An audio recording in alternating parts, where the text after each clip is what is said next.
What if we lived in an alternate universe? What if all of the meta specs of Mythic Plus disappeared overnight and you were left trying to make a meta comp pushing 30 level keys with just scuffed specs? This is the experiment that is going on right now towards the end of this Season 3, which is understanding, right? Not much else is going down in this season as we wait for Season 4. You might as well go and do some wacky things. So, on our recap of Mythic Plus this week, of course, not much is happening in terms of changes and surprises in the season. There is, to be fair, one thing we could keep track of in this season, which is, looking at potential changes in players of certain specs, because that's usually what happens with 1 to 2 weeks before the beginning of a new season. Players will start, swapping to the spec they are planning on playing for the upcoming season. You see here, for example, at the end of Season 1, there are more sudden changes of popularity of certain specs. You see it even more at the end of Season 2, during the Exodia period. You see that all of a sudden, Holy Paladin crumbles in play rate, Guardian Druid has a massive drop, Shadow Priest also drops down, and so does Fire Mage. On the opposite, you see Vengeance players, of course, confident that the spec will be meta in Season 3, starting to play this tank at the end of this season. So, it could give us some possible hints of what will happen in Season 4 to look at the possible changes of play rate of the specs in this week. However, some of the changes we are seeing here, like perhaps, for example, Guardian Druid, or maybe Holy Paladin, or maybe even Prot Warrior, are possibly being impacted by the social experiment that's been going down these weeks. Which is, what if we just delete every spec that had some amount of popularity this season and then asked you to form a new meta for Mythic Plus keys? So we are removing Vengeance, Blood DK, Prot Paladin, Discipline, Mistweaver, Resto Druid as far as DPS goes. Demonology is out of the window, of course Fire Mage, Shadow Priest, Augmentation, Beast Mastery, Balance, Ret Paladin are all deleted. So before we actually go into it, I will let you take your guess. I will let you see how close you get to the premier meta comp that's been going down with these options. I'm gonna give you 10 seconds to figure out your ideal comp based on these possible picks. Ready? Go.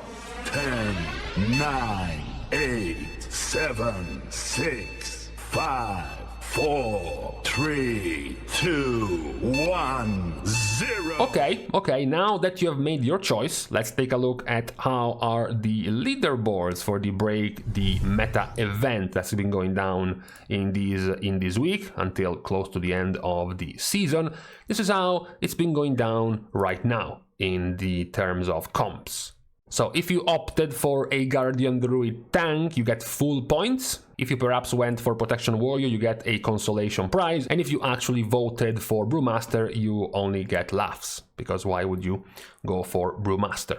Guardian Druid is, after all, the second closest tank that can pull off some very large pulls. It's just being overshadowed by Vengeance, but it's still more or less capable of pulling off those level of pulls, even upwards of a 29 level range of multiple different types of keys. When it comes to healers, it's interesting. We have seen this before, Holy Paladin being quite preferred at the very highest of levels, but in terms of the overall choices, we have Resto Shaman and Holy Priest also being chosen. Essentially, these three were picked, and then Preservation Evoker was picked much less in terms of your healer choice in this event.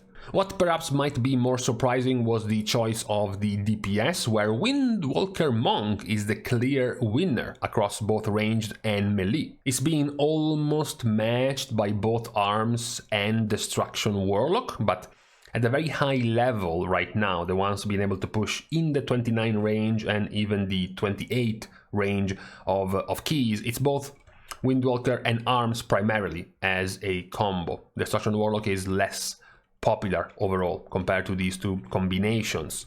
Surprisingly, some of the options you might have thought to be popular, like for example Subtlety Rogue or even Enhancement Shaman, are actually not. Even the blue you see here is going to be primarily Elemental Shaman with only one odd enhancement here and there, but for the most part is going to be Elemental. So that's what players went for when they were offered the option of making a meta comp without the actual meta choices for this season. That's why I said it might be an explanation as to why we suddenly see way more Guardian Druids this week, way more Holy Priests, Holy Paladins, Resto Shamans, Windwalker Monks doubling in play rate, even a massive jump of arms going from 1 to 4%, possibly helped by the event, which, you know, encourages the usage of off-meta niche hipster options.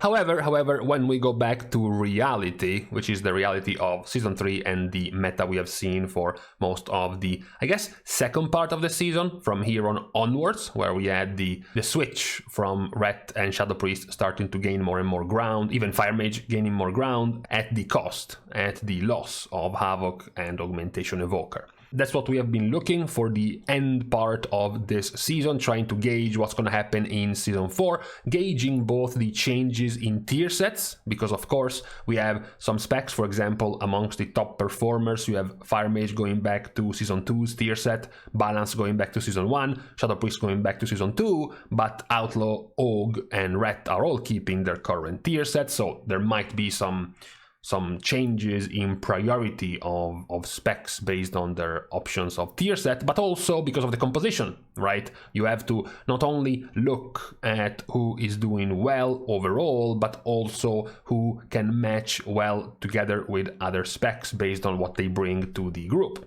We have touched on, for example, the Bloodlust users, right? We looked at how, for example, in the past few weeks, the Bloodlust camp of healers went from 6% to 15%. This week they are at 25%, while the Bloodlust DPS, like Fire Mage, and the Bloodlust DPS, like Augmentation, has been going further down in popularity. So that might be a hint of Season 4's making more use of the Bloodlust healers compared to the Bloodlust DPS. We still, though, definitely have to hinge on our reserve of Hopium when it comes to balance tuning, because we have a couple of weeks left, right? Traditionally, we have been taught and trained to expect some changes at the last minute as the new season begins when it comes to balance tuning. We had one okay set of tuning last week to the specs. It wasn't major, so there is still hope to expect some more groundbreaking, meta-shattering level of changes before the season actually launches. We have already been deluded and saddened by the fact that we're not gonna get any affixes, any fated gimmicks for the season, so continuing to have the same meta with the same specs might be the final nail in the boredom coffin for too many players, right? Even if, look at it this way. Maybe you are bored that you have no new affixes in the season. Maybe you're not even that stoked about the Dragonflight dungeons coming back. But what if the new meta is Prot Warrior plus Brewmaster with Preservation Evoker and Resto Shaman healers with, Arms Warrior as a DPS, Elemental Shaman as a DPS, and even a DK spec as a DPS. That would, at the very least, shake things up. It would get players something to do, like, for example, reroll to a different spec, find new comps in Mythic Plus, deal with different specs in Mythic Plus compared to what we have been seeing for the past, 3 months of the season being kind of samey. So having this essentially duplicated in the following season with the dungeons not really having anything new added to them would be a bit too boring. So that's why everyone collectively should be hoping for more balance tuning changes to sort of spice things up for the season, since the season itself isn't really bringing anything new. But in the meantime, it is good, for just a little bit to bathe in some delusion, thinking what could be as a meta if we just deleted all of the popular ones and just went for the underdog niche hipster picks for a couple of weeks in the season, which is what we are getting with the Break the Meta tournament. And of course, if you're interested during the boredom of the end of this season, you can go to Radar.io at the events page, the community events for Break the Meta. Check out the leaderboards and look for the red dots signifying someone is streaming. Just in case you're wondering about these comps running 29 or 28 keys with this niche compositions. That's what you can check out for the ending of this season, hoping that we get at least some of this diversity. Not this much, but at least some of that to change the current meta of Mythic Plus for Season 4. Hoping to not just get a duplicate of the specs that are popular right now for the next season. So, for today, on this Tuesday, on the eve of the beginning of the last couple of resets of the season before Season 4 comes out, we are leaving each other. We are starting, of course, with the goodbyes to all of the Patreon supporters, together with everyone else who is supporting for free, like liking and commenting down below on this video, as well as subscribing to the channel itself. Now, with these pointless things out of the way, thank you guys again for watching, see you guys tomorrow, and in the meantime, I had to drink before the beginning of this video and then my bottle was empty, so I had to go through the whole thing without liquid down my throat, which was challenging.